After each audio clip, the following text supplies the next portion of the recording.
Marian ഉടമ്പടി ധ്യാനത്തിലേക്ക് നമ്മൾ ഭക്തിപൂർവ്വം പ്രവേശിക്കുകയാണ്. ഈശോയോട് നമുക്ക് ഹൃദയത്തിൽ നന്ദി പറയാം. ദൈവപിതാവിനാൽ ആകർഷിക്കപ്പെട്ടിട്ട് പരിശുദ്ധ ദൈവമാതാവ് ജീവനോടെ പ്രത്യക്ഷയായ ഈ അൾത്താരയിൽ ഈ സമയം നമ്മളെ ഒരുമിച്ച് കൂട്ടിയ ദൈവപിതാവിൻ്റെ സ്നേഹത്തിന് നമുക്ക് ഹൃദയത്തിൽ നന്ദി പറയാം.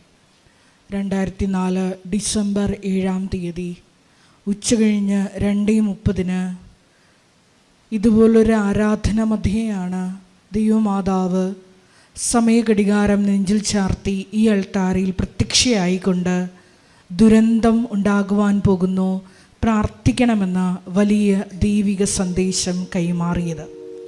ജീവിതത്തിൻ്റെ വലിയ ദുരന്തമുഖങ്ങളിലായിരുന്നു കൊണ്ടാണ് നമ്മളും പരിശുദ്ധ അമ്മ ജീവനോടെ പ്രത്യക്ഷപ്പെട്ട ഈ ആലയത്തിൽ വന്ന് മരിയൻ ഉടമ്പടി എടുത്തുകൊണ്ട് ഈശോയുടെ കരുണയ്ക്ക് വേണ്ടി ദൈവപിതാവിൻ്റെ വലിയ കരുതലിന് വേണ്ടി നോക്കി പാർക്കുന്നത്. ഈ ധ്യാനം നയിക്കുവാൻ പോകുന്ന കൃപാസനത്തിൻ്റെ സ്ഥാപക ഡയറക്ടറായ ബഹുമാനപ്പെട്ട VP ജോസഫ് അച്ഛനെ ദൈവപിതാവിൻ്റെ കരങ്ങളിൽ സമർപ്പിച്ച് നമുക്കൊരു നിമിഷം പ്രാർത്ഥിക്കാം. ഈശോയെ, ഈ ആരാധനയിലൂടെ നീളം നീ തന്നെ അച്ഛനിലൂടെ ഞങ്ങളോട് സംസാരിക്കണമേ എന്ന് പ്രാർത്ഥിക്കുന്നു. മരിയൻ ഉടമ്പടി നിബന്ധനകൾ വിശ്വസ്തതാപൂർവം ദൈവസ്നേഹത്തോടെ പാലിക്കുവാനുള്ള അധിക അഭിഷേകം ഈ ആരാധനയിലൂടെ ഞങ്ങൾക്ക് നൽകണമേ എന്ന് പ്രാർത്ഥിക്കുന്നു. മരിയൻ ഉടമ്പടിയിൽ വന്നുപോയിട്ടുള്ള എല്ലാ പാകപ്പിഴകളും പരിഹരിക്കുവാൻ അധിക ബലം ഈ ആരാധനയിലൂടെ ഞങ്ങൾക്ക് നൽകണമേ എന്ന് പ്രത്യേകമായിട്ട് പ്രാർത്ഥിക്കുന്നു. 2015 മുതൽ കൃപാസനത്തിൽ വന്ന് മരിയൻ ഉടമ്പടി എടുത്തു പോയിട്ടുള്ള മുഴുവൻ മക്കളെയും അൾത്താരയിൽ സമർപ്പിച്ചുകൊണ്ട് ദിവ്യകാരുണ്യനാഥനെ വരവേറ്റുകൊണ്ട് നമുക്ക് ഇരുകരങ്ങളും ഉയർത്തി ശക്തമായി ഒരിക്കൽ കൂടി നാളിതുവരെ കൃപാസനത്തിൽ വന്ന് മരിയൻ ഉടമ്പടി എടുത്ത് പ്രാർത്ഥിച്ചു പോയിട്ടുള്ള മുഴുവൻ മക്കളെയും ഓൺലൈനായി ഉടമ്പടി എടുത്ത് പ്രാർത്ഥിക്കുന്ന മക്കളെയും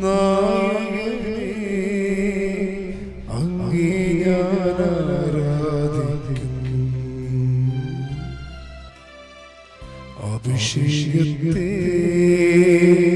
തരുന്നവനെ അങ്ങേ ഞാൻ ആരാധിക്കും. പരിശുദ്ധ പരമദിവ്യകാരുണ്യത്തിന് ആരാധനയും സ്തുതിയും പുകഴ്ചയും ഉണ്ടായിരിക്കട്ടെ. പരിശുദ്ധ പരമദിവ്യകാരുണ്യത്തിന് ആരാധനയും സ്തുതിയും പുകഴ്ചയും ഉണ്ടായിരിക്കട്ടെ. ഇപ്പൊ കഴിഞ്ഞ ഒരു സർക്കിൾ ഇൻസ്പെക്ടർ അദ്ദേഹത്തിൻ്റെ ഭാര്യയും കൂടി ഒരു സാക്ഷ്യം പറഞ്ഞു.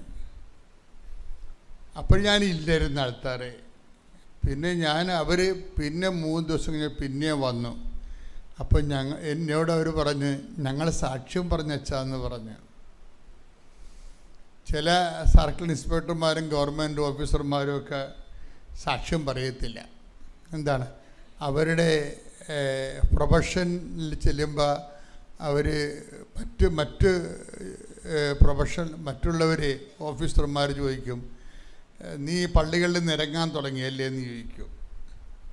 അത് കാരണം അത് പേടിച്ചിട്ട് ഈ ഓഫീസർമാരും ചില ഡോക്ടർമാരും ഒന്നും സാക്ഷ്യം പറയത്തില്ല. അത് ദൈവത്തെക്കാൾ ഉപരി അവരുടെ ഓഫീസിലുള്ള ആൾക്കാരെ പേടിക്കുക. അതാണ് ഈ പ്രബുദ്ധതയുടെ കുഴപ്പമെന്ന് പറയണത്. ദൈവത്തെക്കാൾ ഉപരി ഓഫീസിലുള്ളവരെന്ത് പറയും, മറ്റുള്ളവരെന്ത് പറയും. അതിൻ്റെ ഏറ്റവും ഗതികേട് വരുന്നത് ഒരിക്കൽ എനിക്കറിയാവുന്ന ഒരു രണ്ട് പേര് അപ്പോൾ നിങ്ങൾക്ക് എല്ലാവരെയും എനിക്ക് അറിയത്തില്ലല്ല. അപ്പോൾ എനിക്കറിയാവുന്ന പറയുമ്പോൾ ഒന്നുകിൽ എൻ്റെ ഇടവകയുള്ള ആൾക്കാരായിരിക്കും, അല്ലെങ്കിൽ വർഷങ്ങളായിട്ട് ഇവിടെ പ്രാർത്ഥിക്കാൻ വന്ന് പല പ്രാവശ്യം കൗൺസിലിങ്ങിന് വന്നിട്ട് പേര് ഊരുമൊക്കെ ചില ആളുടെയൊക്കെ അറിയാൻ പറ്റും. പക്ഷേ ഇടവക്കാരാണെങ്കിൽ കൃത്യമായിട്ട് അറിയാൻ പറ്റും. അപ്പോൾ ഒരുത്തിയുടെ കല്യാണം ഇങ്ങനെ നടക്കാതെ കുറേ വർഷങ്ങളായിട്ട്. പക്ഷേ അവളും ബ്യൂട്ടിഫുൾ അത്യാവശ്യം ജീവിക്കാനുള്ള മാർഗമുണ്ട്. പക്ഷെ കല്യാണം നടക്കണില്ല. കല്യാണം നടക്കാതെ വന്നപ്പോൾ അവർ വന്ന് ഉടമ്പടി എടുത്ത്. ഇപ്പോൾ ഉടമ്പടി തുടങ്ങി വരുന്നതേ ഉള്ളൂ. 2017 എന്തോ ആണ് ഉടമ്പടി എടുത്ത് കഴിഞ്ഞ് ഒരു 6 മാസം കഴിഞ്ഞപ്പോൾ തന്നെ ഇവിടെ കല്യാണം നടന്നത്. പിന്നെ അവരിവിടെ കണ്ടിട്ടില്ല, അവിടെ മുഖം കണ്ടിട്ടില്ല. ഇവിടെ ഒരു ദിവസം കൂട്ടത്തിൽ വെച്ച്, ജനങ്ങളുടെ കൂട്ടത്തിൽ വെച്ച്, ഞാൻ ഒരിക്കലും ഇവരെ അറിയാമല്ലോ, ഞാൻ ഈ ചേച്ചിയെ കണ്ട്, ചേച്ചിയുടെ മോളുടെ കല്യാണം വരുന്നത്. ഞാൻ ചേച്ചി കല്യാണമൊക്കെ നടന്നല്ലേ, എന്താണ് സാക്ഷിയൊക്കെ പറയാമായിരുന്നതെന്ന് ചോദിച്ചു. പറയണം വെച്ചാന്ന് പറഞ്ഞ് അവർ ന്യൂട്രായിട്ട് എൻ്റെ ഇടയ്ക്ക് നിന്ന് രക്ഷപ്പെട്ടതാണ്, അവർ പറയാൻ ഉദ്ദേശിക്കുന്നില്ലായിരുന്നു. കഴിഞ്ഞ ദിവസം എന്നിട്ട് എന്താ പ്രശ്നം വെച്ച് കഴിഞ്ഞാൽ അവരെന്താ കാര്യം കണ്ടു കഴിയുമ്പോൾ ഇവരുടെ യഥാർത്ഥ ഫേസാണ് പിന്നെ വരണത്. ഇപ്പം നിങ്ങൾ കാണിക്കണ ഫേസല്ലേ, ഇപ്പം ചുമ്മാ കള്ളത്തരമാണ് കാണിക്കണേ. നിങ്ങൾക്ക് കാര്യം കണ്ടു കഴിയുമ്പോൾ നിങ്ങളുടെ യഥാർത്ഥ രൂപം കാണും. പക്ഷെ ദൈവത്തിനത് നേരത്തെ അറിയാം. അതാണ് ഈ കുഴപ്പം വരണത്. പിന്നെ ഞങ്ങളെപ്പോലുള്ളവരുടെ മധ്യസ്ഥ പ്രാർത്ഥന കൊണ്ട് നിങ്ങൾ രക്ഷപ്പെടണതാണ്. നിങ്ങൾ കാര്യം കണ്ടു കഴിയുമ്പോൾ നിങ്ങളുടെ യഥാർത്ഥ മുഖം വരും. എന്താണ്? അയ്യോ, ഇപ്പോൾ സാക്ഷ്യം പറഞ്ഞു കഴിഞ്ഞാൽ ചെറുക്കൻ്റെ വീട്ടുകാരറിയത്തില്ലയോ, ഇങ്ങനെ കല്യാണം കഴിക്കാതെ നിൽക്കരുതെന്ന് അറിയത്തില്ലേ? പറഞ്ഞു കഴിഞ്ഞാൽ എന്താ പ്രശ്നം? അത് ഇവർക്ക് കുറച്ചിലാണ്. ദൈവത്തെ അവരുടെ പ്രയാസമയത്ത് അവർ പട്ടാങ്ങി വീണ് ഇവിടെ കിടന്ന് ഇവിടെ മറപ്പ് നടക്കിയിരുന്നു. പക്ഷെ കാര്യം കണ്ടു കഴിയുമ്പോൾ യഥാർത്ഥ ഫേസ് വരും പുറത്ത് വരുമ്പോൾ പറയും, ഇപ്പം നമ്മൾ അറിഞ്ഞ് ഞങ്ങളാണ്ട് നിങ്ങൾക്കറിയാവില്ലേ, ഈ പല കല്യാണത്തിൻ്റെ അകത്ത് നിങ്ങൾക്ക് ഇല്ലാത്തതൊക്കെയാണ് നിങ്ങളുടെ പറയണത്. പല ഇടവക്കാരുമൊക്കെ വന്ന് എൻ്റെ ഇടവകയിലൊക്കെ വന്ന് വാടകയ്ക്ക് താമസിച്ചിട്ട് എൻ്റെ അടുത്ത് കല്യാണത്തിന് വരുമ്പോൾ മകളുടെ കല്യാണമെന്നൊക്കെ പറഞ്ഞ് വരും. ഞാൻ പറഞ്ഞ് നിങ്ങളുടെ പഴയ ചിട്ട കൊണ്ടുവരാൻ പറയും. കാരണം നിങ്ങളവിടെ തട്ടിപ്പായി വെട്ടിപ്പായി നടത്തിയിട്ട് പഴയ ഇടവകയിൽ നിന്ന് വന്ന് ഇവിടെ താമസിക്കുകയാണോ? എനിക്കാണെങ്കിൽ നേരിട്ട് നോക്കി സംസാരിക്കേണ്ട പരിപാടിയാണ് ഉള്ളത്. നിങ്ങൾ പഴയ ഇടവക വല്ല തട്ടിപ്പോ വെട്ടിപ്പോ നടത്തിയിട്ട് നിങ്ങളിവിടെ വന്ന് ഇപ്പോൾ തൽക്കാലം താമസിച്ചിട്ട് ഞങ്ങളുടെ കണ്ണിൽ പൊടി ഇട്ടിട്ട് നിങ്ങൾ കല്യാണം നടത്തിയിട്ട് പിന്നെ തിരിച്ചു പോകാൻ വേണ്ടിയുള്ള പരിപാടി വല്ലതുമാണ്. അതുകൊണ്ട് നിങ്ങൾ ഈ ഇടവക എടുക്കേണ്ട പ്രശ്നമൊന്നുമില്ലെന്ന് പറയും. കാര്യം അങ്ങനെ പോയി ഇടവക എടുക്കാൻ നമുക്ക് അനുവാദമില്ല. കോസ്റ്റി ഡോമിസൽ എന്ന് പറയും. ഇവർ വാടകക്കാരല്ലേ, തൽക്കാലം വന്ന് താൽക്കാലിക ആൾക്കാരാണ് ഇവിടെ വരും. അപ്പോൾ ഇങ്ങനെ താൽക്കാലിക ആൾക്കാർ കല്യാണത്തിന് വരുമ്പോൾ അതിൻ്റെ അർത്ഥം എന്തോ തരികടയാണെന്നുള്ളത് എല്ലാ വികാരിയച്ഛന്മാർക്കും അറിയാം. ഒരിക്കലും അച്ഛന്മാർ പൊട്ടന്മാരാണെന്ന് വിചാരിക്കരുത്. നിങ്ങളോടത് അവർക്ക് മാന്യന്മാരായതുകൊണ്ട് നിങ്ങളുടെ തട്ടിപ്പ് അവർ നിങ്ങളോട് പറയത്തില്ല. എനിക്കത്ര വലിയ മാന്യത ഇല്ലാത്തതുകൊണ്ട് ഞാനുള്ളത് മുഖത്ത് നോക്കി പറയും. അതാണ് വിഷയം. പറയാൻ വിഷയമൊന്നുമില്ല. ഇത് കറക്റ്റായിരിക്കും കാര്യം. അത് പോട്ടെ, അത് വിഷയമല്ല. ഇത് നമ്മുടെ ഡബിൾ ഫേസ് ഉണ്ട് ആൾക്കാർക്ക്. Double face. ഈ ഡബിൾ ഫേസൊക്കെ നിങ്ങളിപ്പോൾ മനുഷ്യന്മാരുടെ ഇടയിൽ പ്രശ്നമില്ല. ദൈവത്തിനു ഡബിൾ ഫേസ് ഉണ്ടെങ്കിൽ നിങ്ങളുടെ പല കാര്യങ്ങളും നല്ല പെൻഡിങ് വരും. പ്രൈവറ്റ് ലൈഫ് ഒരു രീതിയിൽ പോകും, ദൈവമായിട്ടുള്ള ജീവിതം ആ പ്രാർത്ഥനയും കാര്യമായിട്ട് മുന്നോട്ട് പോകും. ഇത് ടാലി ആകാത്ത കാരണം ഉടമ്പടി ബ്ലോക്ക് ചെയ്ത് നിൽക്കും. ഉടമ്പടി കുഴപ്പമല്ലത്, നിങ്ങൾ ഡബിൾ ഫേസ് കാണിച്ചിട്ടാണ്. യേശുവേ സ്തോത്രം, യേശുവേ നന്ദി. കൃപാസന മാതാവ് തിരുക്കുമാരനിലൂടെ എൻ്റെയും എൻ്റെ കുടുംബത്തിൻ്റെയും ചെരിഞ്ഞ അനുഗ്രഹത്തിന് നന്ദി പറയാൻ വേണ്ടിയാണ് ഞാൻ ഈ വേദിയിൽ വന്ന് നിൽക്കുന്നത്. എൻ്റെ ഈ സാക്ഷ്യം രണ്ടാമത്തെ സാക്ഷ്യമാണ്. ഒരു പ്രത്യക്ഷീകരണത്തിൻ്റെ സാക്ഷിയായി രണ്ടാമത്തെ പ്രാവശ്യം ഇവിടെ നിൽക്കാൻ എന്നെ അനുവദിച്ചതിന് തിരുക്കുമാരനും കൃപാസന മാതാവിനും ഒരു കോടി നന്ദി പറഞ്ഞുകൊണ്ട് ഞാൻ സാക്ഷ്യത്തിനോട് പറയാനാണ്. എനിക്ക് 13 വർഷമായിട്ട് കുട്ടികൾ ഉണ്ടായിരുന്നില്ല. എൻ്റെ പേര് ശാലു എന്നാണ്. വീട് എറണാകുളം ജില്ലയിലെ വൈപ്പിൽ നിന്നാണ് ഞാൻ വരുന്നത്. എൻ്റെ ഹസ്ബൻഡ് സംഗീത് ജോബ്.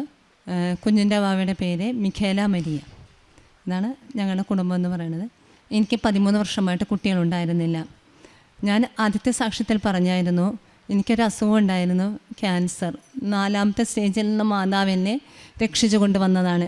ആ സാക്ഷ്യം ഞാൻ ഒരു പ്രാവശ്യം കൂടെ പറഞ്ഞതായിരുന്നു. അതുകൊണ്ട് തന്നെ കുട്ടികൾ ഉണ്ടാകുന്ന ഒരു ചാൻസും ഉണ്ടായിരുന്നില്ല. ആദ്യത്തെ 5 വർഷം ട്രീറ്റ്മെൻറ്റ് ഇരിക്കാതെ തന്നെയാണ് എനിക്ക് അസുഖം സ്ഥിരീകരിച്ചത്. പിന്നീട് അങ്ങനെ ട്രീറ്റ്മെൻറ്റിൻ്റെ ഭാഗമായിട്ടുള്ള പരിപാടികളാണ് നടന്നുകൊണ്ടിരുന്നത്. പിന്നീട് പല ഹോസ്പിറ്റലിലും ഇതിനെ ചൊല്ലി പോയിരുന്നെങ്കിലും ഒരു പോസിബിലിറ്റി ഉണ്ടായിരുന്നില്ല. എനിക്കും ഹസ്ബൻഡിനും ഒരുപാട് കോംപ്ലിക്കേഷൻ ഉണ്ടായിരുന്നു. 35 വയസ്സ് കഴിഞ്ഞതോടെ പീരീഡ്സൊക്കെ ഇറഗുലറായി. അതുകൂടാതെ ഹസ്ബൻഡിനാണെങ്കിലും പോരായ്മകൾ വളരെ ഉണ്ടായിരുന്നു. ഒരു കുഞ്ഞിനെക്കുറിച്ച് ചിന്തിക്കാനുള്ള മാനസികാവസ്ഥ പോലും ഉണ്ടായിരുന്നില്ല. അപ്പോൾ ഒരു പ്രാവശ്യം ഞങ്ങൾ ഉടമ്പടി എടുക്കാൻ വേണ്ടി വന്ന സമയത്ത് എനിക്ക് ചീട്ട് അച്ഛനെ കാണാൻ വേണ്ടി നിന്നായിരുന്നു. അപ്പോൾ ചീട്ട് കിട്ടിയത് കുട്ടികളില്ലാത്തവരെ കാണുന്നതിന് വേണ്ടിയുള്ള ചീട്ടായിരുന്നു. അപ്പോൾ അച്ഛനെ വന്ന് കണ്ടപ്പോൾ അച്ഛൻ ബ്ലെസ് ചെയ്യുകയും 2 കാശ് രൂപം തരികയും പിന്നെ തൈലം പൂശാൻ വേണ്ടി തരികയും ചെയ്തു. ഞാനതനുസരിച്ച് പൂശി. പക്ഷേ അത്ഭുതമെന്ന് പറയട്ടെ, കുറച്ച് കഴിഞ്ഞപ്പോൾ തന്നെ ഒരു പ്രതീക്ഷയില്ലാതെ തന്നെ ഞാൻ നോർമലായിട്ട് വിശേഷമായി.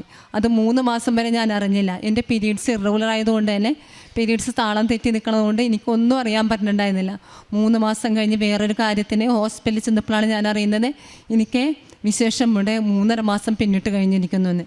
എനിക്ക് ഒരു തരത്തിലും പ്രതീക്ഷിക്കാൻ പറ്റുന്ന ഒരു അവസ്ഥയായിരുന്നില്ല. എന്താണെന്ന് വെച്ചാൽ ശാരീരികമായിട്ട് ഒത്തിരി കോംപ്ലിക്കേഷൻസ് ഉണ്ട്. ബലഹീനതകളുടെ അങ്ങേ അറ്റത്ത് നിൽക്കണ മകളാണ് ഞാൻ. മാതാവ് തന്ന അനുഗ്രഹമാണെന്ന് തന്നെ പറയേണ്ടി വരും. അതുപോലെ തന്നെ 7-ാം മാസം ഇപ്പോഴേക്കും ചെറുതായിട്ട് എനിക്ക് പനി വന്ന് വിറയൽ വന്ന് ബ്ലീഡിങ് ആവുകയും കുഞ്ഞുവാവനെ പുറത്തെടുക്കേണ്ട അവസ്ഥ വരികയും ചെയ്തു. ഒരാളെ കിട്ടിയില്ല, മറ്റേ ആളാൻ വെൻറ്റിലേറ്ററിലോട്ട് പോവുകയും ചെയ്തു. 9-ാം ദിവസം ഡോക്ടർ പറഞ്ഞു കുട്ടികളെ കിട്ടാൻ ഒരു ചാൻസും ഇല്ല, വെൻറ്റിലേറ്റർ സപ്പോർട്ട് മാറ്റിയേ പറ്റുള്ളൂ, ഇതിൽ കൂടുതൽ വെൻറ്റിലേറ്റർ സപ്പോർട്ട് കൊടുക്കാൻ പറ്റത്തില്ല. ആകെ തകർന്നു പോയ അവസ്ഥയായിരുന്നു. ഈ സമയത്ത് ഞാൻ എൻ്റെ ഉടമ്പടി ലോക്കറ്റ് കുഞ്ഞു അവിടെ ബെഡിൽ കിടത്തിയ വെൻറ്റിലേറ്റർ ബെഡിൻ്റെ മുകളിൽ കൊണ്ടു വെച്ചു. അതുകൂടാതെ ഉപ്പ് വിതറി പ്രാർത്ഥിക്കുകയും ചെയ്തു. അത്ഭുതം എന്ന് പറയട്ടെ, അന്ന് വൈകിട്ട് കുഞ്ഞുവാവ നോർമലി ബ്രീത്ത് ചെയ്യാൻ തുടങ്ങി. വെൻറ്റിലേറ്റർ സപ്പോർട്ട് ഇല്ലാതെ തന്നെ ബ്രീത്ത് ചെയ്യാൻ തുടങ്ങി. അതുകൂടാതെ ഓരോരോ കോംപ്ലിക്കേഷൻസ് ഉണ്ടായിരുന്നു. ഇൻറ്റസ്റ്റൈൻ പ്രശ്നം ഉണ്ടായിരുന്നു പറഞ്ഞു, വയറിന് പ്രശ്നം ഉണ്ടായിരുന്നു, അതോടൊപ്പം തലക്ക് പ്രശ്നം ഉണ്ടായിരുന്നു പറഞ്ഞ്, അതുകൂടാതെ ലങ്സ് ഡെവലപ്പ് ആകാനുണ്ടായിരുന്നു പറഞ്ഞ്. ഇതൊക്കെ ആദ്യം പ്രശ്നം ഉണ്ടായെന്ന് പറയും, പിന്നെ പറയും കുഴപ്പമില്ല, എല്ലാം നോർമലായി. അങ്ങനത്തെ രീതിയിലോട്ട് മാതാവ് കരം പിടിച്ചെന്നുള്ള രീതിയിൽ കുഞ്ഞുവാനെ ഉയർത്തിക്കൊണ്ട് വന്നു. അതുകൂടാതെ 9-ാമത്തെ ദിവസം വെൻറ്റിലേറ്റർ സപ്പോർട്ടിലാണെന്ന് പറഞ്ഞതിന് വെൻറ്റിലേറ്റർ സപ്പോർട്ടിൽ നിന്ന് രക്ഷപ്പെടില്ല എന്ന് പറഞ്ഞതിൻ്റെ അന്നത്തെ ദിവസം ഉച്ച സമയത്ത് മാതാവ് എൻ്റെ വീട്ടിൽ വന്നു. മാതാവ് ഞാൻ കിടക്കുകയായിരുന്നു. കിടക്കുന്ന സമയത്ത് ഉറക്കമൊക്കെ ആകെ നഷ്ടപ്പെട്ട് ആകെ ടെൻഷനിലാണ്. ആ സമയത്ത് മാതാവ് ഒരു സമുദ്രത്തിൽ നിന്ന് ആകെ ചെളിയിൽ കുളിച്ച് പൊങ്ങി വരുന്ന അവസ്ഥയിലോട്ട് മാതാവ് പൊങ്ങി വന്ന്. പിന്നീട് അങ്ങനെ അത്ഭുതങ്ങളുടെ പെരുമഴയായിരുന്നു. ഡോക്ടേഴ്സ് ഒന്ന് പറയും, പിറ്റേ ദിവസം പറയും ഒരു കുഴപ്പമില്ല, നോർമലായി. പിന്നെയും പറയും ഡോക്ടേഴ്സ് ഓരോ കോംപ്ലിക്കേഷൻ, പിറ്റേ ദിവസം പറയും അതൊക്കെ നോർമലായി. അങ്ങനെ 2 മാസത്തിന് ശേഷം 1 കിലോ 650 ഗ്രാമുള്ള കുഞ്ഞിനെ എൻ്റെ കയ്യിലേക്ക് ഒരു ആരോഗ്യ പ്രശ്നങ്ങളില്ലാതെ കുഞ്ഞുവാവനെ കയ്യിലേക്ക് തന്നു. പിന്നീട് അങ്ങനെ വേറെ ബുദ്ധിമുട്ടുകളൊന്നുമില്ലാതെ കുഞ്ഞുവാവനെ മാതാവ് സംരക്ഷിച്ചുകൊണ്ട് നടന്നേച്ച് ഇപ്പോൾ കുഞ്ഞുവാവക്ക് 11 മാസമായി. അമ്മ തിരുക്കുമാരിലൂടെ ചെയ്തു തന്ന ഈ അനുഗ്രഹത്തിന് ഒട്ടും പ്രതീക്ഷിച്ചിരുന്നില്ല. കൃപാസനം മാതാവിലൂടെ അത് ഒരാളോട് ഞാൻ പ്രത്യേകിച്ച് പ്രാർത്ഥിച്ചൊന്നും പോലും ഉണ്ടായിരുന്നില്ല. അമ്മ മാതാവിലൂടെ മാത്രം ചെയ്തു തന്ന ഈ അനുഗ്രഹത്തിന് കോടാനുകോടി നന്ദി അമ്മ മാതാവിനും തിരുക്കുമാരനും ഞാൻ പറഞ്ഞുകൊള്ളുന്നു.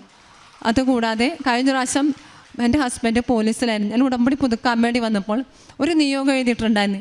എനിക്ക് ശാരീരികമായിട്ട് കുറേ ബലഹീനതകളുള്ള കാരണം എനിക്ക് ഒറ്റയ്ക്കൊരു കുഞ്ഞിനെ സത്യം പറഞ്ഞാൽ കുറേ നേരം അടുത്ത് നിൽക്കാൻ തന്നെ എനിക്ക് പറ്റില്ല.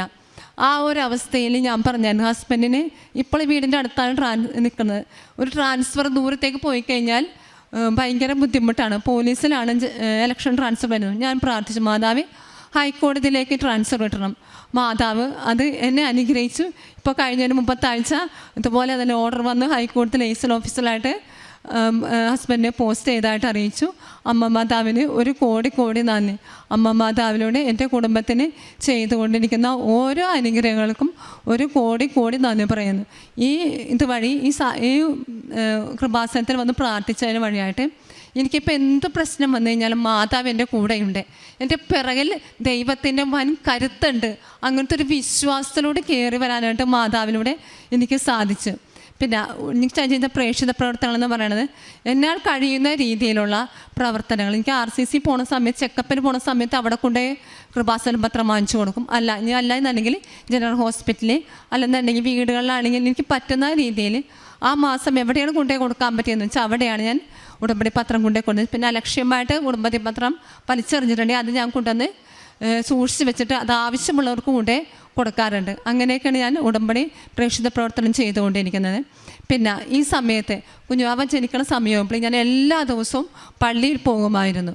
പണ്ട് ഞായറാഴ്ച മാത്രം പോയിക്കൊണ്ടിരുന്നു വെച്ചാൽ ഇപ്പം എല്ലാ ദിവസവും പള്ളിയിൽ പോകാൻ പറ്റില്ലെങ്കിലും അന്ന് കുഞ്ഞുവാവൻ ജനിക്കുന്ന സമയത്ത് എല്ലാ ദിവസവും പള്ളിയിൽ പോകുമായിരുന്നു. അതുകൂടാതെ ബൈബിള് എല്ലാ ദിവസവും 3 അധ്യായം 4 അധ്യായം വെച്ച് എല്ലാ ദിവസവും വായിക്കുകയും മുടങ്ങാതെ വായിക്കുകയും ശ്രദ്ധിക്കുമായിരുന്നു. പിന്നെ എന്തെങ്കിലും ഒരു സങ്കടം വരുമ്പോൾ പണ്ട് ഇരുന്ന് കരയായിരുന്നു. ഇപ്പോൾ ഒരു മനസ്സിൽ ഒറ്റ ചിന്തയേ ഉള്ളൂ, ദിവ്യാരണം നടയിൽ അല്ലെങ്കിൽ പള്ളിയിൽ പോയിരുന്നു പ്രാർത്ഥിക്കണം, ദിവ്യാരണം ഈശോയിലൂടെ കൃപാസന മാതാവ് ഇവിടെ അത്ഭുതം പ്രവർത്തിക്കുമെന്നൊരു വിശ്വാസത്തോട് കടന്നു വരാനായിട്ട് ഇതുവഴി സാധിച്ചു. ഇനി കുറച്ച് ഹസ്ബൻഡിന് സാക്ഷ്യം പറയാനുണ്ട്, അതൊന്ന് പറയുന്നതിന് വേണ്ടി കൈമാറുന്നു. എൻ്റെ പേര് സംഗീത് ജോബ്. ഞാൻ എറണാകുളം നിന്നാണ് വരുന്നത്. എൻ്റെ വൈഫ് പറഞ്ഞായിരുന്നു, ഞാൻ പോലീസ് ഇൻസ്പെക്ടറാണ്. ബലഹീനതയിലാണ് എൻ്റെ ശക്തി പ്രകടമാകുന്നത്, നിനക്കെൻ്റെ കൃപ മതി എന്നുള്ള ദൈവവചനം അതെൻ്റെ ജീവിതത്തിൽ പൂർണ്ണമായും അർത്ഥവത്താണ്. കാരണം എൻ്റെ ഭാര്യ പറഞ്ഞിരുന്നു, ബലഹീനതയുടെ കൂമ്പാരമാണ് എന്ന് വെച്ചാൽ ഇമ്പോസിബിൾ എന്നൊരു വാക്കിൽ അതിന് ഈശോയ്ക്ക് സാധ്യമാണ്. അതാണ് എനിക്കെൻ്റെ ജീവിതത്തിൽ മനസ്സിലായത്. കാരണം ഇത്രയേറെ പോരായ്മകളിൽ നിന്ന് എനിക്കൊരു കുഞ്ഞിനെ ദൈവം നൽകി. ഇതിനൊരു പിന്നാമ്പുറമുണ്ട്. 2014 ഞാൻ എൻ്റെ ഭാര്യയുമായിട്ട് അന്ന് ഇങ്ങനത്തെ ഒരു സാഹചര്യമൊന്നുമല്ല, ജോസഫ് അച്ഛനെ വന്ന് കണ്ടിരുന്നു. അന്ന് അച്ഛൻ ഞങ്ങൾക്ക് വേണ്ടി പ്രാർത്ഥിച്ചു. അച്ഛൻ എന്നിട്ട് പ്രാർത്ഥിച്ചിട്ട് എൻ്റെ അടുത്ത് പറഞ്ഞത്, നിങ്ങൾക്ക് അഡോപ്ഷനല്ല, നിങ്ങൾക്ക് ഒരു കുഞ്ഞിനെ ദൈവം തരും, പക്ഷേ താമസമെടുക്കും, നിങ്ങൾ എന്നോട് ചേർന്ന് നിൽക്കണം. 2014 മുതൽ ഇന്ന് 2026 കൃപാസനവുമായി ബന്ധപ്പെട്ട് അന്ന് മുതൽ ചേർന്ന് നിൽപ്പുണ്ട്, അച്ഛനുമായിട്ട് ചേർന്ന് നിൽപ്പുണ്ട്. പക്ഷേ ഈ സഹനത്തിൻ്റെ തീച്ചൂളയിലൂടെ കടന്നുപോയി, അതൊരു സത്യമാണ്. പക്ഷേ ഇത്രയേറെ തീച്ചൂളയിലൂടെയൊക്കെ ജീവിതം കടന്നു പോകുമ്പോഴും ദൈവത്തോട് ചേർന്ന് നിൽക്കാനായിട്ട് ശ്രമിച്ചു. അതിൻ്റെ ഒരു റിസൾട്ടാണ് ഇന്ന് ഞങ്ങളുടെ നടുവിൽ നിൽക്കുന്ന ഈ കുഞ്ഞ്. അപ്പം അസാധ്യമായ ആ സാഹചര്യത്തിൽ ദൈവം സാധ്യമാക്കി നല്ലൊരു കുഞ്ഞിനെ നൽകി അനുഗ്രഹിച്ചു. ഞാനും വൈഫും വളരെ സന്തോഷമായിട്ട് ഞങ്ങളുടെ നടുക്കത്ത് കട്ടിലിൽ ഇവിടെ കിടക്കുമ്പോഴത്തേക്ക് വിശ്വസിക്കാൻ ബുദ്ധിമുട്ടാണ്, പക്ഷേ വിശ്വസിച്ചാലേ നമ്മൾ പറ്റുള്ളൂ. അപ്പം അങ്ങനെ ഒരു കുഞ്ഞിനെ നൽകി സമൃദ്ധമായിട്ട് അനുഗ്രഹിച്ചു. ഇവള് ജനിക്കുന്നതിന് 1 വർഷക്കാലം മുന്നേ, അതായത് പ്രഗ്നൻസി ആണെന്ന് അറിയുന്നതിന് മുന്നേ ഞാനും വൈഫും എന്നും പള്ളിയിൽ പോകുമായിരുന്നു. ഞങ്ങൾ ഒരുമിച്ചാണ് പോകുന്നത്. അപ്പോൾ ദൈവത്തോട് ചേർന്ന് നിന്നതിൻ്റെ ഒരു ഫലമാണ്. ഞാനൊരു നീതി നടപ്പാക്കുന്ന ഉദ്യോഗസ്ഥനാണ്. സത്യസന്ധമായിട്ട് ജോലി ചെയ്യാനും നമ്മുടെ അടുത്ത് വരുന്ന അവർക്ക് പരമാവധി സഹായങ്ങൾ ചെയ്യാനും ഞാൻ ജീവിതത്തിൽ ശ്രമിച്ചിട്ടുണ്ട്. അതാണ് ആകെയുള്ളൊരു മുതൽക്കൂട്ട്. എന്നാൽ കഴിയാവുന്ന എല്ലാ സഹായങ്ങളും നിലവിൽ ചെയ്തു പോകുന്നു. നന്ദി. യേശുവിനും പരിശുദ്ധ അമ്മയ്ക്കും 1000 നന്ദി. ഹലോ, ആദ്യമായിട്ട് യേശുവിനും മാതാവിനും നന്ദി പറയുന്നു. ഞാൻ ആദ്യമായിട്ട് എടുത്തത് ഉടമ്പടി വന്ന് എടുത്തത് 26/6/2024 ഒരുപാട് കാര്യങ്ങൾ അമ്മ സാധിച്ചു തന്നു. ഒരുപാട് കാര്യങ്ങൾ എനിക്കമ്മ സാധിച്ചു തന്നു. അതിൽ ആദ്യമായിട്ട് ഞാൻ എൻ്റെ 75 ലക്ഷം കടവുമായിട്ടാണ് ഈ 75 ലക്ഷം കടമായിട്ട് എന്ത് ചെയ്യുമെന്നിട്ട് ഒന്നും എന്ത് ചെയ്യണം എന്നറിയാണ്ട് ഞാൻ നിൽക്കുമ്പോൾ എന്നോട് കുറച്ച് ആൾക്കാർ എന്നോട് പറഞ്ഞു, ഈ കൃപാസനത്തിൽ വന്നു കഴിഞ്ഞാൽ ഉടമ്പടി എടുത്തു കഴിഞ്ഞാൽ അച്ഛനെ കണ്ടു കഴിഞ്ഞാൽ നിൻ്റെ എല്ലാ പ്രശ്നങ്ങളും മാറും എന്ന് പറഞ്ഞു. പിന്നെ എൻ്റെ വീട് വിൽക്കാൻ വേണ്ടിയിട്ട് കുറേ ആൾക്കാർ വന്നു. 50 ലക്ഷം എല്ലാം പറഞ്ഞു. എന്നിട്ടും അത് വീട് എടുക്കുന്നില്ല, എന്തോ തടസ്സങ്ങളായി. എനിക്ക് കടവുള്ളതുകൊണ്ട് എങ്ങനെയെങ്കിലും അത് ജപ്തിൻ്റെ വക്കിലായിരുന്നു. കടവുള്ളതുകൊണ്ട് എങ്ങനെയെങ്കിലും അത് വിറ്റ് ഒഴിവാക്കി ഇതാക്കണമെന്ന് വെച്ചാൽ ഒന്നും നടക്കുന്നില്ല. ഞാൻ ഇവിടെ വന്നു. വൈഫ് ആദ്യം ഉടമ്പടി എടുത്തു പോയി 3 മാസമാകുമ്പോൾ പുതുക്കാൻ വേണ്ടി വന്നു വരുമ്പോൾ ഞാനും ഉടമ്പടി എടുത്ത്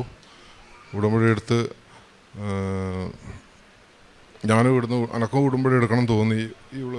ഇത് ഒറ്റക്ക് പ്രാർത്ഥിക്കുമ്പോൾ ഞാൻ ഈ വിശ്വാസ പ്രമാണം ജപമാല ഇതെല്ലാം ചെല്ലാൻ എനക്കും തോന്നി. ഞാൻ എല്ലാം പഠിച്ചു, കാണാപ്പാടം പഠിച്ചു. പിന്നെ കഴിഞ്ഞ കൊല്ലം ജപമാല റാലിയിൽ നമ്മളെല്ലാവരും പങ്കെടുത്തായിരുന്നു. ജപമാല റാലിയിൽ 20 കിലോമീറ്ററോളം നടന്നു. 20 കിലോമീറ്റർ ഉണ്ടോ എന്നറിയില്ല. നടന്നു മടുത്തു, ഇതായി, ഞാൻ ഓപ്ഷനായി. ഞാൻ ആദ്യമായിട്ടാണ് ഇത്രയും കിലോമീറ്റർ ഒന്നിച്ച് നടക്കുന്നത്. അതിൻ്റെ ഇതിൽ ഞാൻ കൊന്തയും ചൊല്ലിക്കൊണ്ട് തന്നെയാണ് നടന്ന് എല്ലാവരും ഒന്നിച്ച് പോയത്. ആർത്തുങ്കൽ പള്ളിയിലെത്തിയ അപ്പോഴത്തേക്ക് ഞാൻ ക്ഷീണിതനായി, മൊത്തം തളർന്നു പോയി. പിന്നെ എനിക്കൊരു തണുത്തൊരു കാറ്റ് പോലെ വന്നു, നമ്മൾ മൊത്തം ശരീരം മൊത്തം തണുത്തു. അങ്ങനെ എനിക്ക് തോന്നിയ അഭിഷേകം കിട്ടി, എനിക്ക് ബന്ധത്തിനുള്ള അഭിഷേകം കിട്ടി. പിന്നെ എനിക്ക് കൂടുതൽ വിശ്വാസമായി, യേശുവിനോടും മാതാവിനോടും ഭയങ്കര വിശ്വാസമായി. പിന്നെ എൻ്റെ മതങ്ങളിൽ എനിക്കൊരു ചെറിയൊരു കടയുണ്ടായിരുന്നു ബസ് സ്റ്റാൻഡിൽ, കണ്ണൂർ തന്നെ, പയ്യാവൂർ. ആ കടകളിൽ വരുന്നവർക്ക് ഞാൻ പത്രങ്ങൾ കൊടുക്കുമായിരുന്നു. പത്രം എന്ന് പറഞ്ഞാൽ എന്നെക്കൊണ്ട് കഴിയുന്നത്ര പത്രം ഞാൻ അവിടുന്ന് വരുത്തിക്കുമായിരുന്നു. ഒരു 10,000-2,000 പത്രങ്ങൾ ഞാൻ കൊടുത്തിട്ടുണ്ടാവും. പിന്നെ ഞാൻ പത്രം കൊടുത്തത് പത്രം കൊടുക്കൽ മാത്രമല്ല, സുവിശേഷം പറഞ്ഞു, മാതാവിനെയും യേശുവിനെയും പറഞ്ഞു മനസ്സിലാക്കി അവരെ ഞാൻ ഒന്നിച്ച് കൂട്ടിക്കൊണ്ടുവരും ഇങ്ങോട്ട്. ഇപ്പോൾ ഇന്നും ഞാൻ 2 പേർ അക്രൈസ്തവരെ 2 പേരെ ഞാൻ കൂട്ടിക്കൊണ്ടുവന്നിട്ടുണ്ട്.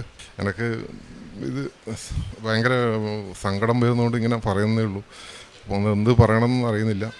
പെട്ടെന്ന് ആദ്യമായിട്ടൊരു സ്റ്റേജിൽ കയറി ഇങ്ങനെ ഒരു സാക്ഷ്യം പറയാൻ ഞാൻ കുറേ ആഗ്രഹിച്ചു. ഞാൻ കുറേ നേരമായി ഇവിടെ വെയിറ്റ് ചെയ്യുന്നു. ഇതൊന്നൊരു സാക്ഷ്യം, അച്ഛൻ്റെ മുമ്പ് നിനക്കൊരു സാക്ഷ്യം പറയണം, ലോകം മുഴുവൻ അറിയട്ടെ, എന്നെ ഈശോയും മാതാവും എന്നെ. ലാസ്റ്റ് പിന്നെ വീടിൻ്റെ കാര്യം പറയാം. വീട് നമ്മളൊരു സുഹൃത്ത് തന്നെ ആ വീട് എടുത്തു. 50 ലക്ഷം പറഞ്ഞ വീട് 60 ലക്ഷത്തിന് തന്നെ അവനെടുത്തു. നമ്മളെ കടങ്ങൾ 75 ലക്ഷമായിരുന്നു, 60 ലക്ഷവും കടം തീർന്നു. ഇനി 15 ലക്ഷമേ ഉള്ളൂ. പിന്നത്തെ സാക്ഷ്യം എൻ്റെ വൈഫ് ഉടമ്പടി എടുത്ത് പുതുക്കാൻ മുതലേ ഞാനും ഉടമ്പടി എടുത്ത് അച്ഛനെ കണ്ടു. അച്ഛൻ എനിക്ക് കാശ് രൂപ തന്നിട്ട് പറഞ്ഞു, നീ കുഴിച്ചിട്ടാ ആ മണ്ണിൽ കുഴിച്ചിട്ടാൽ മതി, നിൻ്റെ വീടെല്ലാം കച്ചവടമാവും. എന്നിട്ട് ഉപ്പ് തെളിച്ചു, 4 മൂലക്കും വീടിൻ്റെ 4 സൈഡിൽ ഉപ്പും തെളിച്ചു. പ്രാർത്ഥന മുടങ്ങാതെ ഉണ്ട്. അരമണിക്കൂർ ബൈബിൾ വായിക്കും. കടകളിൽ ഇരുന്നിട്ട് കംപ്ലീറ്റ് സമയം കിട്ടുമ്പോൾ എല്ലാം ജപമാല ചെല്ലും. എല്ലാം കംപ്ലീറ്റ് കാണാപ്പാടം എനിക്കറിയായിരുന്നു. പിന്നെ ഞാൻ അറിയാത്ത കാര്യങ്ങൾ, എന്നെ പറ്റി ഈ ബൈബിളിൽ അറിയാത്ത കാര്യങ്ങൾ സിസ്റ്റർമാരെല്ലാം കടയിൽ വരുമ്പോൾ ഞാൻ ചോദിച്ച് മനസ്സിലാക്കും. പിന്നെ എനിക്കൊന്ന് വൈഫിൻ്റെ ഒരു ജോലി ഉണ്ടായിരുന്നു. വൈഫ് ജോലിക്ക് ഇൻ്റർവ്യൂവിന് പോയി നോക്കുമ്പോൾ ഒരു വലിയ ഹോസ്പിറ്റലായിരുന്നു. നോക്കുമ്പോൾ 30 പേരും കാറ്റുണ്ട്, ആ ഒരാളെ സെലക്ട് ചെയ്തില്ലു. ഞാൻ നോക്കും, ആ ഹോസ്പിറ്റലിന് മുമ്പിൽ മാതാവിൻ്റെ രൂപമുണ്ട്. മാതാവേ പറഞ്ഞു, ആ മാതാവ് എൻ്റെ വൈഫിന് ഈ തന്നെ ഈ ഹോസ്പിറ്റലിൽ തന്നെ ജോലി കിട്ടണേ. എന്നിട്ട് ഞാൻ പ്രാർത്ഥിച്ചിട്ട് വന്നു. ഒരു 2 ദിവസം കഴിയുമ്പോൾ എൻ്റെ സുഹൃത്ത് ഈ ഹോസ്പിറ്റലുമായിട്ടുള്ള ബന്ധങ്ങളുള്ളതാണ്. ആ സുഹൃത്ത് വിളിച്ച് പറഞ്ഞ് പിറ്റത്തെ മാസം മുതൽ ജോലിക്ക് കയറിക്കോന്ന് പറഞ്ഞു. അവിടുന്ന് ചെറിയൊരു ഇൻ്റർവ്യൂ ഉണ്ടായിരുന്നു. ആ ഇൻ്റർവ്യൂവിൽ അവൾ പാസ്സായി. അതിൽ അവിടെ ജോലി ചെയ്ത് കൊടുക്കുന്നത്. അതും ഇവള് പിന്നെ വൈഫ് കാശ് രൂപം കൊണ്ട് ഇൻ്റർവ്യൂവിന് പോയായിരുന്നു. അതുമാത്രമല്ല, നമ്മൾ വന്ന് ബൈബിള് വായിക്കുമ്പം ഇതും കൂടി ബൈബിള് വായിച്ചു പ്രാർത്ഥിച്ച് കഴിഞ്ഞിട്ടാകുമ്പം നമ്മളെ ആവശ്യങ്ങൾ മാതാവിനോട് പറഞ്ഞ് കരഞ്ഞ് പ്രാർത്ഥിക്കുമായിരുന്നു. മാതാവ് എപ്പോൾ എൻ്റെ ഒന്നിച്ച് തന്നെയുണ്ട്. എനിക്ക് മനസ്സിലായത് വേറൊരു കാര്യമാണ്. സാധാരണ ഞാൻ നീല കാശ് രൂപമാണ് ഇടുന്ന ഉടമ്പടി എടുത്താൽ കിട്ടുന്നത്. പക്ഷേങ്കിൽ കളർ മാറിപ്പോയി. കളർ എന്ന് പറഞ്ഞാൽ ഒരു പച്ച കളറിലാണ് വന്നത്, ഒരു ഫ്രണ്ട് ബ്ലൂ ആണ്. അത് അന്നേരം തന്നെ അത് പറയുമ്പോൾ തന്നെ നമ്മൾ മൊത്തം ശരീരം കുളിരും. നമ്മൾ ആരോടും ഇത് ഞാൻ പറയും, സാക്ഷ്യങ്ങളെല്ലാം പറയും. ഈ പത്രം കൊടുക്കുമ്പോൾ ഈ എൻ്റെ അനുഭവങ്ങളും കാര്യമെല്ലാം പങ്കുവെക്കും. കുറേ ആൾ കൂടുതലും ഒന്ന് പറയാനുള്ളത്, കൂടുതലും ക്രിസ്ത്യൻസിനാണ് പത്രം മേടിക്കാനും മടി. ക്രിസ്ത്യൻസിലുള്ള എല്ലാവരും അല്ല, ചിലവർക്ക് പത്രം കൊടുക്കുമ്പോൾ നമ്മളെ കുറ്റപ്പെടുത്തലും അപമാനിക്കലും. ഞാൻ എന്നിട്ട് പറയും, ഞാൻ ഒരു മുസ്ലിം എന്നിട്ട് എൻ്റെ കൊന്തയും കാശ് രൂപം കാണിച്ചു കൊടുത്തു തരാം. ആൾക്കാർ പത്രങ്ങൾ ചോദിച്ച് മേടിക്കും നമ്മളോട്. എന്ന് പറഞ്ഞാൽ അവർ വീട്ടിൽ പോയി അവർക്ക് മനസ്സിന് ഭയങ്കര അലട്ടും. ഞാൻ ഒരു മുസ്ലിമായി ഞാൻ ഒരു പത്രം കൊടുത്തിട്ട് മേടിച്ചില്ല. എന്നിട്ട് എൻ്റെ ഫോൺ നമ്പർ എൻ്റെ കവറിനകത്തുണ്ടാവും. ആ കവറിൻ്റെ ഇതിൽ പ്രിൻ്റ് അടിച്ചിട്ടുണ്ട്. ആ നമ്പറിൽ അവർ വിളിച്ചിട്ട് പറയും, ക്ഷമിക്കണം, ഞാൻ സോറി, നമ്മൾ അറിയില്ല, നിങ്ങൾ അതിൻ്റെ അഡ്രസ്സും കാര്യങ്ങളും എല്ലാം പറയണം. അത് ചില ആൾക്കാർ എന്തെങ്കിലും എന്തെങ്കിലും അച്ഛൻ വെറും ഇത് അച്ഛൻ പറയുന്ന വിശ്വാസമില്ല. ഞാൻ പറഞ്ഞു, നിങ്ങളൊന്ന് പോയി നോക്കിയിട്ട് പറ, വെറുതെ ഇല്ലാത്ത കാര്യങ്ങൾ പറഞ്ഞു ഇതാക്കണ്ട. ഞാൻ ഫേസ്ബുക്കിലും അതുപോലെ ഫേക്ക് ന്യൂസ് ഒരുപാട് കണ്ടിട്ടുണ്ട്. ഞാൻ അവരെല്ലാം രക്ഷിക്കണേ മാതാവേ, ഇങ്ങനെ പറയാൻ ഇവിടെ ഇവിടുന്ന് കാല് കുത്തിക്കഴിഞ്ഞാൽ ഒരാൾക്കും അത് എല്ലാവർക്കും മനസ്സിലാവും. അത് അക്രൈസ്തവരായാലും ആർക്കായാലും മനസ്സിലാവും. പിന്നെ പറയാനുള്ളത് ജോലിൻ്റെ ഇതായി എൻ്റെ വീടിൻ്റെ കടങ്ങൾ മാറി. ഇപ്പോൾ ഇനി വൈഫ് ഇസ്രായേലിൽ പോകാനുള്ള ഒരു കെയർ യുവർ സർട്ടിഫിക്കറ്റിന് വേണ്ടിയിട്ട് ഇത് കഴിഞ്ഞ വർഷം ഈ ഒരാഴ്ച മുന്നേ നടന്ന സംഭവമാണ്. ഞാൻ അത്രയും വിശ്വാസത്തോടെ ഞാൻ പറയുന്നത് 1,00,000 രൂപ വേണം കെയർ യുവർ സർട്ടിഫിക്കറ്റ്. എന്നിട്ട് പല ആൾക്കാരും വന്നു, എൻ്റെ 60,000 രൂപയേ ഉള്ളൂ, ഞാൻ എന്ത് ചെയ്യണമെന്ന് വെച്ചിട്ട് ഞാൻ പ്രാർത്ഥിച്ചു. ഈ കടയിൽ നിന്ന് തന്നെ ഞാൻ പ്രാർത്ഥിച്ചു, ജപമാല ചൊല്ലി പ്രാർത്ഥിച്ചാലും അമ്മ എന്തോ അറിയില്ല, ഈ വൈഫിനോട് പറഞ്ഞ പോലെ തോന്നി എനിക്ക്. മൊബൈലെടുത്ത് ഗൂഗിളിൽ നിന്ന് സെർച്ച് ചെയ്യുന്നു പറഞ്ഞു. അങ്ങനെ ഒരു അനാഥ മന്ദിരത്തിൻ്റെ ഈ നമ്പർ കിട്ടി. അത് പേര് പറയുന്നില്ല. നമ്പർ കിട്ടി നമ്മൾ വിളിച്ചു. ആ സിസ്റ്ററെ വിളിച്ചേരാൻ പറഞ്ഞു 6 മാസം കഴിയാണ്ട് കിട്ടൂല, ആ പേപ്പർ കെയർ യുവർ സർട്ടിഫിക്കറ്റ് തരാൻ പറ്റൂല എന്ന് പറഞ്ഞു. ഞാൻ പറഞ്ഞു, സിസ്റ്ററെ നമുക്ക് വേണ്ടി ഒന്ന് പ്രാർത്ഥിക്കുമോ? ഞാനിങ്ങനെ എൻ്റെ അവസ്ഥകളെല്ലാം പറഞ്ഞു, ഞാൻ മുസ്ലിമാണ്, ഇങ്ങനെ എൻ്റെ കാര്യങ്ങളെല്ലാം പറഞ്ഞു സിസ്റ്ററോട്. കുറച്ച് കഴിയുമ്പോൾ ഞാൻ സിസ്റ്ററോട് പറഞ്ഞു, സിസ്റ്ററെ ഞാൻ ഒന്നുകൂടിയും വിളിച്ചു, ഒരു 2 മണിക്കൂർ കഴിഞ്ഞിട്ട് ഒന്നുകൂടിയും വിളിച്ചു, സിസ്റ്ററെ സിസ്റ്റർ ഒന്ന് കാണണം എന്ന് പറഞ്ഞു. എന്നാൽ സിസ്റ്റർ ഒന്ന് കണ്ടോന്ന് പറഞ്ഞു. ഞാൻ ഇവരെയും കൂട്ടി വൈഫിനെയും കൂട്ടി അവിടെ പോയാലും സിസ്റ്റർ ആദ്യം പറഞ്ഞു 2 മാസം കഴിയാണ്ടൊന്നും കിട്ടൂല കേട്ടോ എന്ന് പറഞ്ഞു. ലാസ്റ്റ് എൻ്റെ അവസ്ഥയും ഞാൻ പറഞ്ഞു, ഞാൻ ആദ്യം പറയുന്നത് സാക്ഷ്യങ്ങളായിരിക്കും ആര് പറഞ്ഞു കഴിഞ്ഞാലും എൻ്റെ അനുഭവങ്ങൾ ആദ്യം പറയും. ആ സിസ്റ്ററോട് ഞാൻ പറഞ്ഞു, എൻ്റെ കാശ് രൂപ കണ്ട സിസ്റ്റർ എന്ന്. സിസ്റ്റർക്ക് ഭയങ്കര വിഷമമായി. സിസ്റ്റർ പറഞ്ഞു, പേടിക്കണ്ട, നിങ്ങൾക്ക് കുറച്ച് ദിവസം അവിടെ വന്നിട്ട് രോഗികളെ നോക്കണം. ആയിക്കോട്ടെ നമുക്ക് സന്തോഷമേ ഉള്ളൂ എന്ന് പറഞ്ഞു. എന്നിട്ട് രോഗികളെ കുറേ ദിവസം നോക്കി, എന്നിട്ട് ഒരാഴ്ച കൊണ്ട് തന്നെ സർട്ടിഫിക്കറ്റ് കൊടുത്തു. എന്നിട്ട് ഞാൻ പറഞ്ഞു, സിസ്റ്റർ എനിക്ക് വെറും കൈയോടെ ഇടുന്ന് ഞാൻ മടങ്ങൂല, ഒരു നേരത്തെ ഭക്ഷണം അവിടെ എല്ലാവർക്കും എൻ്റെ കൈ കൊണ്ട് വിളമ്പി കൊടുക്കണം എന്ന് പറഞ്ഞിട്ട് ഞാൻ ഭക്ഷണം ഉണ്ടാക്കി. അവിടുത്തെ 50ഓളം രോഗികളുണ്ടായിരുന്നു. 50ഓളം രോഗികൾക്ക് എൻ്റെ കൈ കൊണ്ട് ഭക്ഷണം വിളമ്പി കൊടുത്തു. സിസ്റ്റർക്ക് എല്ലാവർക്കും സന്തോഷമായി. രോഗികൾ ഒന്നിച്ച് ഫോട്ടോയിലെടുത്തു. നമ്മൾ രോഗികളെല്ലാം പരിചയപ്പെട്ടു. രോഗികളോട് പറഞ്ഞ് ഇനിയും എനിക്ക് എന്തെങ്കിലും ഒരു ഇതുണ്ടെങ്കിൽ ഞാൻ ഇവിടെ വന്നിട്ട് ഒരു നേരത്തെങ്കിലും ഭക്ഷണം എനിക്ക് തരാൻ പറ്റണമെന്നിട്ട് ഞാൻ പ്രാർത്ഥിച്ചു. എന്നിട്ട് ഞാൻ തിരിച്ചു വന്നു. പിന്നെ ഇതൊക്കെയാണ് എൻ്റെ സാക്ഷ്യങ്ങൾ. ഇനിയിപ്പം ഇസ്രായേൽ പോകാനുള്ള പ്രോസസ്സിങ് നടന്നുകൊണ്ടിരിക്കുന്നേ ഉള്ളൂ. ഇനി കെയർ യുവറിൻ്റെ സർട്ടിഫിക്കറ്റ് കൊടുത്ത് പ്രോസസ്സ് നടന്ന് അതിന് വേണ്ടിയിട്ട് ഇപ്പം രണ്ടാമത് നമ്മൾ പുതുക്കേണ്ട സമയമായി. അന്നേരം ഞാൻ പറഞ്ഞു, ഞാൻ സാക്ഷ്യം പറഞ്ഞ് വൈഫ് പുതുക്കിയിട്ട് പോകാമെന്ന് വെച്ചിട്ട് ഇവിടെ വന്നതാണ്. പിന്നെ എനിക്കൊന്ന് പറയാനുള്ള, ഇവിടുത്തെ അച്ഛൻ്റെ കുടുംബടി ധ്യാനം കണ്ടിന്യൂ ആയിട്ട് ഞങ്ങൾക്ക് കൂടും. യൂട്യൂബിലെടുത്ത് നോക്കിക്കഴിഞ്ഞാൽ അറിയാണ്ട് ഞാൻ ഷെയർ ചെയ്യും, എല്ലാവർക്കും ഞാൻ ഷെയർ ചെയ്യും. പിന്നെ രാവിലത്തെ പ്രാർത്ഥന പരമാവധി ഒന്നിച്ച് ലൈവായിട്ട് പ്രാർത്ഥിക്കും. സന്ധ്യാപ്രാർത്ഥന പ്രാർത്ഥിക്കും. പിന്നെ സാക്ഷ്യങ്ങൾ മുടങ്ങാതെ കേൾക്കും. മെയിനായിട്ട് പത്രങ്ങൾ കൊടുത്ത് ജനങ്ങളെ അവിടെ വരുന്ന കടയിൽ ഇഷ്ടംപോലെ ആൾക്കാർ വരുന്നുണ്ട്. അവരെല്ലാം ഞാൻ പറഞ്ഞ് മാതാവിൻ്റെ അടുത്ത് വെഞ്ചരിച്ച ഫോട്ടോ കടയിൽ പതിപ്പിച്ചു. അച്ഛൻ പറയുന്ന ഓരോ കാര്യങ്ങളും അച്ഛൻ നോട്ട് ബൈ മെറിറ്റ് കേസ് അച്ഛൻ ഇതിനിടയ്ക്കൊരു കുടുംബ ധ്യാനത്തിൽ പറഞ്ഞിട്ടുണ്ടായിരുന്നു. എൻ്റെ ഗ്ലാസ്സിട്ട് ടേബിളിൻ്റെ അടിയിൽ വലിയ അക്ഷരത്തിൽ എഴുതി വെക്കും. പിന്നെ ഇടയ്ക്ക് അത് പറഞ്ഞുകൊണ്ടിരിക്കും. പിന്നെ ഈ അച്ഛൻ്റെ ഉടമ്പടി ധ്യാനത്തിൽ തന്നെ ഒരുപാട് പഠിക്കാനുണ്ട്. അച്ഛൻ ജനങ്ങൾക്ക് വേണ്ടിയിട്ട് ചെയ്യുന്ന കാര്യങ്ങൾ നോക്കുമ്പോൾ ഭയങ്കര അച്ഛൻ ഇതുപോലത്തെ ഒരു അച്ഛൻ നമുക്ക് എവിടെ ഇല്ലല്ലോ എന്ന് ഓർക്കുമ്പോൾ എനിക്ക് വിഷമമുണ്ട്. ഞാൻ ഇതുവരെ കണ്ടതിൽ ഏറ്റവും നല്ല അച്ഛൻ്റെ പ്രവർത്തനം, അച്ഛൻ്റെ ആയുസ്സിനും ഇതിനും ഞാൻ എന്നും പ്രാർത്ഥിക്കും. അച്ഛൻ ജനങ്ങൾക്ക് വേണ്ടി ചെയ്യുന്ന ഇത് ഫുൾ ടൈം അച്ഛൻ വർക്കാണ്. അച്ഛന് റെസ്റ്റ് ഇല്ലാതെ ഉടമ്പടി എടുത്തതിന് പിന്നെ സ്വഭാവം എനിക്ക് എല്ലാവരും സഹായിക്കണം. ഒരു നേരത്തെ ഭക്ഷണത്തിന് വന്നു കഴിഞ്ഞാൽ കടയിൽ ആരെങ്കിലും വന്നു കഴിഞ്ഞാൽ ഒരു ഉച്ചക്ക വന്നത് ഉച്ചക്ക് ഭക്ഷണം കഴിക്കേണ്ട അവർക്ക് മാന്യമായിട്ട് കഴിക്കേണ്ട പൈസ എടുത്തു കൊടുക്കും.